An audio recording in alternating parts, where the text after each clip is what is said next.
বন্ধুসকল ভালে আছে নিশ্চয় আজি অসম পুলিচৰ অনলাইন আবেদন সম্পৰ্কে দুআষাৰ জনাব বিচাৰিছোঁ অসম আৰক্ষীৰ 2023-24 বৰ্ষৰ বাবে 5563 পদৰ বাবে আবেদন বিচৰা হৈছে আবেদন কৰাৰ বাবে প্ৰয়োজনীয় লিংক মই তলত দি থৈছোঁ তাত ক্লিক কৰি আপুনি আবেদন কৰিব পাৰিব সম্ভৱ বহুতো যুৱক যুৱতীয়ে ইতিমধ্যে আবেদন কৰিছে মোৰ ওচৰত যিসকল আবেদনকাৰীয়ে অনলাইন এপ্লিকেশ্যন কৰিছে তেওঁলোকে প্ৰায় আহি এটা কথা কয় যোৱা বছৰৰ ইউজাৰ আইডি দি আবেদন কৰি দিয়ক কিন্তু আপোনালোকে এডভাৰটাইজটো প্ৰথমে দিয়া লাইনকেইটা এবাৰ পঢ়ি যাব তাত লিখাই আছে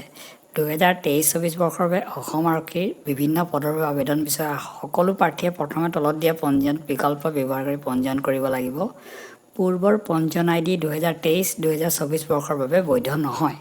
গতিকে আপোনালোকে কথাটো মনত ৰাখিব আপোনালোকে নতুনকৈ পঞ্জীয়ন বা ৰেজিষ্ট্ৰেশ্যন পৰ্টেল খুলিব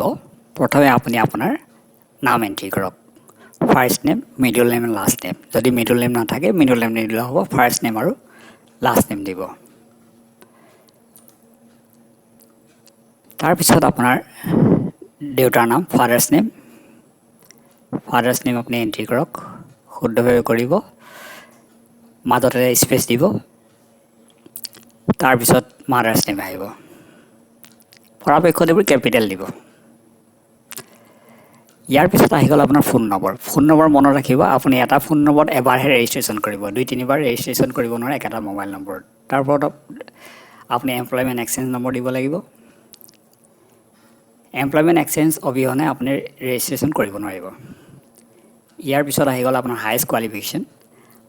কোৱালিফিকেশ্যন কিমান আপোনাৰ অনুপাতে দিব তাৰপিছত ডিষ্ট্ৰিক্ট দিব তাৰপিছত জেণ্ডাৰ দিব কাষ্ট দিব ডেট অফ বাৰ্থ ক্লিক কৰিব ডেট অফ বাৰ্থ ক্লিক কৰোঁতে প্ৰথম আপুনি বছৰটো ক্লিক কৰি ল'ব তাৰপিছত মাহটো তাৰপিছত ডেট তাৰপিছত আপোনাৰ কাষ্ট যদি কি কাষ্ট হয় সেই কাষ্ট আপুনি এড কৰিব পাৰিব প্ৰথমে আমি ডেট অফ বাৰ্থ দি লওঁ তাৰপিছত আহি গ'ল আধাৰ নম্বৰ আপুনি আধাৰ নম্বৰটো ভালদৰে আধাৰ কাৰ্ডত চাই ল'ব ইয়াতে চাওক মই আধাৰ নম্বৰটো দিওঁতে এটা সংখ্যা কমাই দিলোঁ সি লগালগ ডিটেক্ট কৰি ল'ব ৰেজিষ্টাৰ কৰাৰ লগে লগে চাওক এটা ৰঙা ওপৰত আহিব এটা ৰঙা mark please enter at least 12 character means আপুনি নম্বৰটো ভুলকৈ দিছে গতিকে আপুনি শুদ্ধ আধাৰ নম্বৰটো দিয়ক মই 11টা দি ৰাখিছোঁ এটা 12টা দিবলৈ দিলে ৰেজিষ্টাৰ কৰক ছাকচেছ হৈ গ'ল ইয়াত এটা ৰেজিষ্ট্ৰেশ্যন ৰিক্ৰুইটমেণ্ট আইডি আহিব এই ৰিক্ৰুইটমেণ্ট আইডিটো কিন্তু খুব জৰুৰী আপুনি এইটো কপি কৰি ৰাখি ৰাখিব কপি বা ফটো তুলি ৰাখিব বা স্নেপশ্বট কৰি ল'ব তাৰপিছত আপুনি লগইনত যাওক তাৰপিছত আপুনি ৰিক্ৰুইটমেণ্ট আইডি দি দিয়ক আৰু ডেট অফ বাৰ্থ দিয়ক ডেট অফ বাৰ্থ দিয়াৰ লগে লগে ই খুলি যাব যদি আপুনি ৰিক্ৰুইটমেণ্ট আইডি দি পাহৰি যায় আপুনি মোবাইল নম্বৰ দি পেলাই তাৰপিছত ডেট অফ বাৰ্থ দিও খুলিব পাৰিব তেতিয়া আপুনি ৰিক্ৰুইটমেণ্ট আইডি পাই যাব গতিকে ইয়াত সেইটো কথা মনত ৰাখিব তাৰপিছত আপুনি লগইনত যাওক লগইনত ক্লিক কৰক লগইনত ক্লিক কৰাৰ লগে লগে আপোনাৰ এই পেজকেইটা আহি যাব যিকেইটা আপোনাৰ কাৰণে উপযুক্ত আপুনি তাত গৈ এপ্লাইত গৈ ক্লিক কৰক তাৰপিছত আহি গ'ল আপোনাৰ ডকুমেণ্টছ আপলোড কৰাৰ প্ৰচেছ তাৰ আগতে আপুনি এই কুৱেশ্যনাৰিজখিনি দিব লাগিব আপোনাৰ NCC আছে নাই স্পৰ্টছ আছে নাই XT ট্ৰাইব নেকি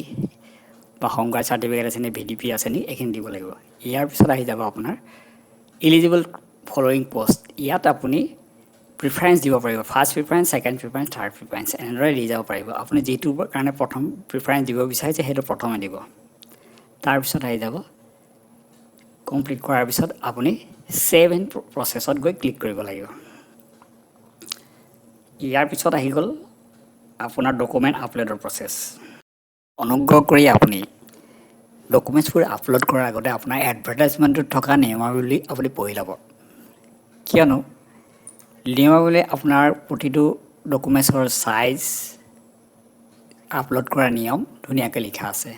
গতিকে আপুনি প্ৰথমে নিয়মাৱলীখিনি পঢ়ি ল'ব কাৰণ বহুতে মোবাইলত আপলোড কৰিবলৈ চাইছে কিন্তু তাত তলত এটা কথা লিখা আছে আপোনালোকে চাব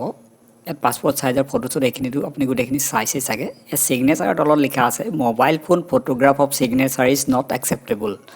and can result in disqualification of the application গতিকে মোবাইলৰ ফটো আপুনি ছিগনেচাৰ যদি আপলোড কৰে তেওঁলোকে যদি ধৰা পেলায় এইটো ডিছকুৱালিফাইড হৈ যাব পাৰে গতিকে পৰাপক্ষত আপুনি স্কেন কৰি ছিগনেচাৰটো আপলোড কৰিব। পৰাপক্ষত কোনোবা কম্পিউটাৰ দোকানত বা CSC চেণ্টাৰত গৈ আপোনালোকে এইটো আপলোড কৰি ল'ব। তেতিয়া মই ভাবোঁ আপোনাৰ কাৰণে সুবিধাজনক হ'ব। আপুনি যদি মোবাইলত কৰে, কিছুমান বস্তু আপোনাৰ মোবাইলত দেখিবলৈ ধুনীয়া হয়, কিন্তু শেষ মুহূৰ্তত আমি যেতিয়া আকৌ ফাইলটো কম্পিউটাৰত গৈ খুলি চাওঁ, একুৰেট নহয়। ধৰক আপুনি মোবাইলত ফটো এখন তুলিছে, ফটোখন আপোনাৰ মোবাইলত খুব ধুনীয়া দেখিছে, কিন্তু শুদ্ধ নহ'ব পাৰে। গতিকে এই গোটেইখিনি কথা আপুনি চালি জাৰি চাই ল'ব। ধন্যবাদ।